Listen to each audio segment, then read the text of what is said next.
Hello दोस्तों, आज अपनी यादों की खिड़की खोलते हैं सिमता जी की कुछ अंतिम यादों के साथ। 17 अक्टूबर 1955 को पुणे में जन्मी सिमता 13 दिसंबर 1986 को महज 31 साल की उम्र में चाइल्ड बर्थ कॉम्प्लिकेशंस के चलते दुनिया छोड़ गई थी।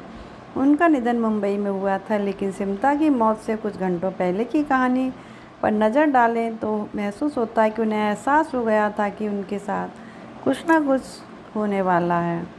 मौत से पहले की इन कुछ घंटों की कहानी पर नज़र डालते हैं। 12 दिसंबर 1986 का वो दिन बाकी दिनों की तरह ही था। सुबह 6 बजे जैसे ही बेटे प्रतीक के रोने की आवाज़ आई तो सिमता बेड से उठी और बड़े आराम से बेटे को चुप कराने की कोशिश करने लगी। वे नहीं चाहती थी कि बेटे के रोने की आवाज़ से हस्बैंड राज बब्बर की नींद खुल जाए, जो देर रात तक काम करने के बाद घर लौटे थे। सिमता बेटे को लेकर नर्सरी में चली गई और उसके भविष्य को लेकर कल्पना करने लगी। कभी वह सोचती कि बेटा बड़ा होकर पेरेंट्स की तरह एक्टर बनेगा, तो कभी सोचती कि नाना की तरह पॉलिटिशियन। इतना ही नहीं, सिमता ने इसी दौरान बेटे का नाम प्रतीक रखा और इसी से उसे पुकारने लगी। लेकिन इस दौरान प्रतीक अपना सिर माँ की बॉडी से दूर कर रहे थे। तब सिमता को महसूस हुआ कि उनकी बॉडी का तापमान बेटे को परेशान कर रहा है। बीमार होने के कारण 2 दिन से सिमता ने बेटे को छुआ तक नहीं था, लेकिन उस रोज़ वे बेटे को प्यार किए बगैर नहीं रह सकी। बता दें कि सिमता की मौत से 15 दिन पहले यानी 28 नवंबर 1986 को प्रतीक बब्बर का जन्म हुआ था। सिमता ने खुद को नर्म कपड़े में लपेटा और बेटे को फीडिंग कराने लगी। उसके बाद कुछ देर बाद बेबी सो गया। तब सिमता बेडरूम में गई और राज बब्बर को जगाया। दरअसल उस रोज़ राज को एक एक्शन कमेटी की मीटिंग अटेंड करनी थी। सिमता ने राज का माथा छुआ और देखा कि कहीं उन्हें फीवर तो नहीं, जिसकी वजह से खुद को भी बुखार आ गया हो। हालांकि राज की बॉडी का टेम्परेचर नॉर्मल था। उस वक्त राज बब्बर को महीने भर काम करना होता था, इसलिए सिमता उनका पूरा ख्याल रखती थी।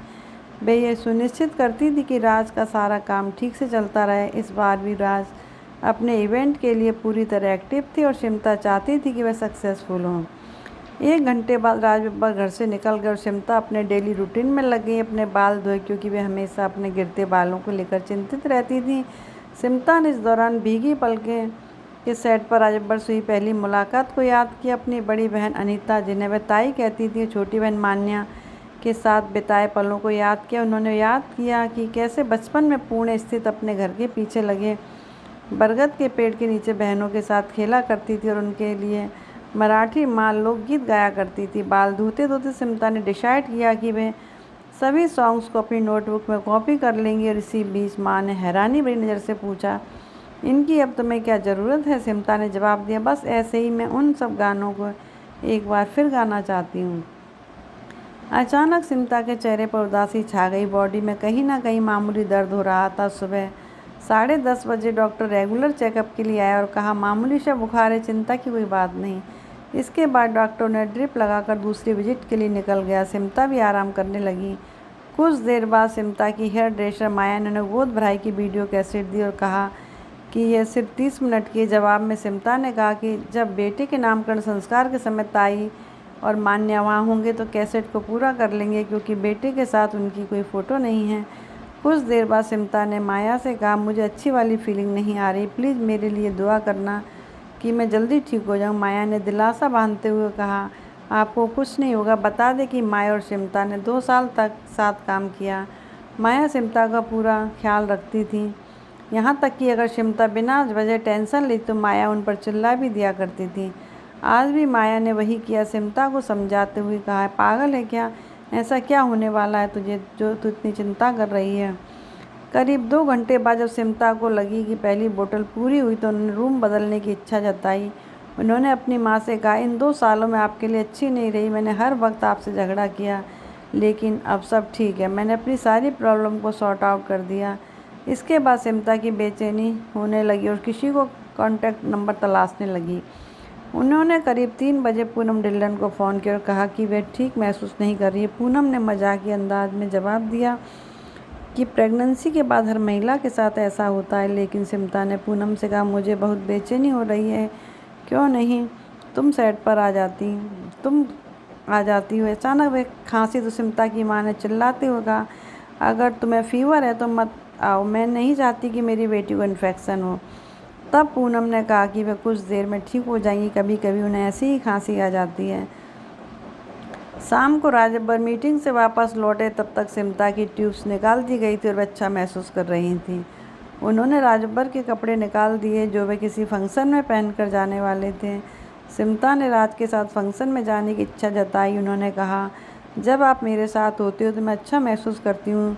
तुम अब किसी शो पर साथ जाएंगे। लेकिन राजब्बर तैयार नहीं। उन्होंने सिमता को बेड पर बिठाया और कंबल ओढ़ाकर नहाने चले गए। करीब 10 मिनट बाद राजब्बर बाहर आए तो उन्होंने देखा सिमता का चेहरा पीला पड़ चुका था। उन्हें बहुत दर्द हो रहा था। वे खून की उल्टियाँ कर रही थी। जल्दी ही डॉक्टर से संपर्क किया गया, लेकिन सिमता डॉक्टर के पास नहीं जाना चाहती थी। सिमता ने कहा कि वे अपने बच्चे से दूर नहीं जाना चाहती। वे रोती रही। राजब्बर और उनकी माँ से बहस करती रही, लेकिन किसी ने उनकी एक नहीं सुनी। जब तक राजब्बर सिमता को अस्पताल लेकर पहुँचे तब तक वे कोमा में जा चुकी थी। खबर आग की तरह फैल गई कि सिमता की हालत बहुत ख़राब है। इंडस्ट्री से जुड़े लोग उन्हें देखने जसलोक अस्पताल जाने लगे। सबका एक ही सवाल था, सिमता अब कैसी? और जवाब भी एक ही मिल रहा था, उनकी हालत स्थिर है। फिर किसी ने आकर कहा कि सिमता की ब्लीडिंग बंद हो गई है, लेकिन उनका ब्लड प्रेशर लो हो गया है।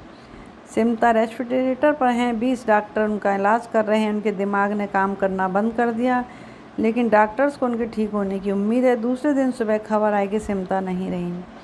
बांद्रा स्थित उनके घर से सिमता की अंतिम यात्रा निकली। तब सिमता की माँ विद्या पाटिल बेटी की फ़ोटो को निहारे जा रही थी। उन्होंने भरी आंखों के साथ सिमता को अंतिम विदाई दी और कहा, मेरी बेटी फाइटर थी। अगर उसके दिमाग ने साथ ना छोड़ा होता तो वह हर लड़ाई लड़ सकती थी, फिर चाहे पर्सनल हो या